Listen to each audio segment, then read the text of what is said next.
दूसरे दिन महान मेघों की गर्जना के समान घरघराहट पैदा करने वाले मणियों से अलंकृत 4 घोड़ों से युक्त स्वर्ण रथ पर आरूढ़ हो अपने सभा भवन की ओर चला। भांति भांति के अस्त्र शस्त्रों से सुसज्जित राक्षस सैनिक उसके आगे पीछे उसकी जय जयकार करते हुए चले। मार्ग में लोग शंखों और नगाड़ों के तुमुलनाद से संपूर्ण वातावरण को गुंजायमान कर रहे थे। सड़कों पर सहस्त्रों नागरिक खड़े होकर उसका अभिवादन कर रहे थे, जिससे उसका मस्तक गर्व से उन्नत हो रहा था। इस समय वह अपनी वैभव की तुलना देवराज इंद्र से कर रहा था। सभा भवन में पहुंचकर वह अपने मणिमय स्वर्ण सिंहासन पर जाकर बैठ गया। उसके सिंहासनासीन होने पर अन्य दरबारियों और मंत्रियों ने भी अपने अपने आसन ग्रहण किए। शत्रु विजयी रावण ने उस संपूर्ण सभा की ओर दृष्टिपात करके कहा, सभासदों, मैं दंडकारण्य से राम की प्रिय रानी जनक दुलारी सीता को हर लाया हूँ, किंतु वह मेरी शैया पर आरूढ़ होना नहीं चाहती है।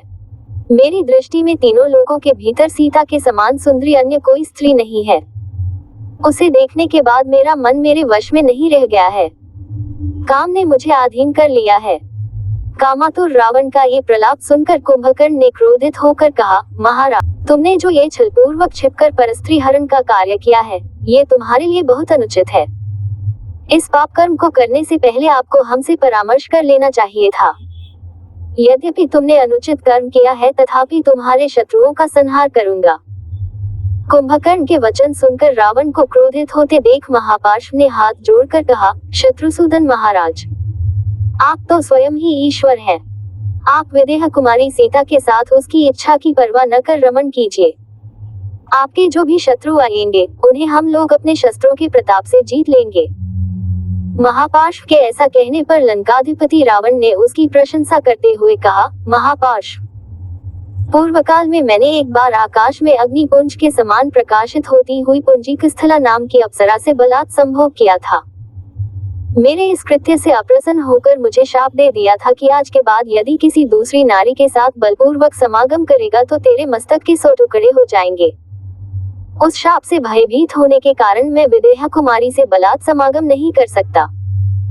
फिर अपने शूरवीर सेनानायकों एवं मंत्रियों को संबोधित करते हुए वह बोला, हे बुद्धिमान और वीर सभासदों, आज हम लोगों को अपने भावी कार्यक्रम पर विचार करना है। राम सुग्रीव की वानर सेना, हमें उसके साथ किस नीति का अनुसरण करना है, इसके विषय में तुम लोग सोच विचार कर अपनी सम्मति दो, क्योंकि तुम सभी बुद्धिमान, नीति निपुण और अनुभवी हो। रावण की बात सुनकर लगभग सभी राक्षसों ने उत्साहित होकर उसे वानर सेना से युद्ध करने का परामर्श दिया। उनका मत था कि हमारे अपार बल के आगे ये छोटे छोटे वानर ठहर नहीं सकेंगे।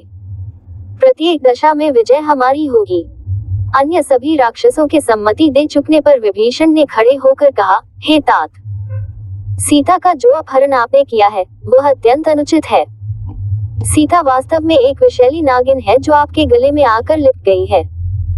उसके उन्नत उरोज भयंकर फन है, उसका चिंतन मारक विष है और उसकी मुस्कान तीक्ष्ण दाढ़ें हैं। उसकी 5 अंगुलियां उसके 5 सिर हैं। यह आपके प्राणों को अपना निशाना बनाकर बैठी है। इसलिए मैं आपसे कहता हूँ कि यदि आपने इस नागिन से छुटकारा नहीं पाया तो राम के बाण राक्षसों के सिर काटने में तनिक भी संकोच न करेंगे। इसलिए सबका कल्याण इसी में है कि सीता को तत्काल लौटाकर राम से संधि कर ली जाए। विभीषण के वचन सुनकर प्रहस्त ने कहा, विभीषण, हमने युद्ध में देवताओं, राक्षसों तथा दानवों को पराजित किया है, फिर एक साधारण मानव से भयभीत होने की क्या आवश्यकता है। प्रहस्त का प्रश्न सुनकर विभीषण ने उत्तर दिया, हे मंत्रिवर, राम कोई साधारण मानव नहीं है। उनका वध करना वैसा ही असंभव है जैसा बिना नौक के सागर को पार करना। मैं उनकी शक्ति को जानता हूँ। हमारी संपूर्ण दानवीय शक्ति भी उनके सम्मुख नहीं ठहर सकती। राक्षस ही क्या, देव, गंधर्व और किन्नर भी उनसे जीत नहीं सकते। फिर विभीषण ने रावण को संबोधित करते हुए कहा, हे राक्षस राज, आप काम के वशीभूत होकर अनुचित कार्य करने जा रहे हैं और ये मंत्रीगण केवल चाटुकारिता में आपकी हाँ में हाँ मिला रहे हैं। ये आपके हित की सच्ची बात नहीं कह रहे हैं।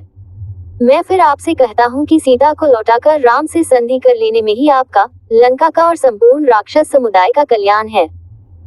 विभीषण की बातों से चिढ़कर मेघनाद बोला, चाचा जी, आप सदा कायरों की भांति निरुत्साहित करने वाली बातें किया करते हैं। आपने अपनी कायरता से पुलस्त्य वंश को कलंकित किया है। क्षमा करें, इस कुल में आज तक कोई ऐसा भीरू और निर्वीर्य व्यक्ति ने जन्म नहीं लिया। मेघनाद के मुख से ये अपमानजनक शब्द सुनकर भी विभीषण ने अपने ऊपर संयम रखते हुए कहा, मेघनाद, तुम अभी बालक हो, तुम में दूरदर्शिता का अभाव है, इसीलिए तुम ऐसी बात कर रहे हो। मैं फिर कहता हूँ कि राघव से क्षमा मांगकर सीता को लौटाने में ही हमारा कल्याण है।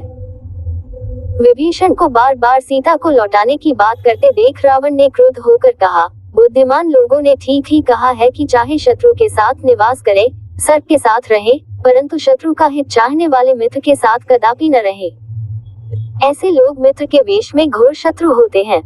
विभीषण, तुम हमारे सबसे बड़े शत्रु हो, जो राम की सराहना करके हमारा मनोबल गिराने का प्रयत्न करते हो। मैं जानता हूँ कि तुम मुख से मेरे हित की बात करते हो, परंतु हृदय से मेरे ऐश्वर्य, वैभव तथा लोकप्रियता से ईर्ष्या करते हो। यदि तुम मेरे भाई न होते तो सबसे पहले मैं तुम्हारा वध करता। यदि वध न करता तो भी कम से कम तुम्हारी जीभ अवश्य खींचवा लेता।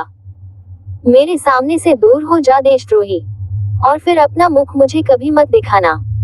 रावण से अपमानित होकर विभीषण उठ खड़ा हुआ और बोला, मैं समझ गया हूँ, तुम्हारे सिर पर काल मंडरा रहा है, इसलिए तुम मित्र और शत्रु में भेद नहीं कर सकते। मैं जाता हूँ, फिर तुम्हें मुख नहीं दिखाऊंगा। इतना कहकर विभीषण वहां से चल दिया।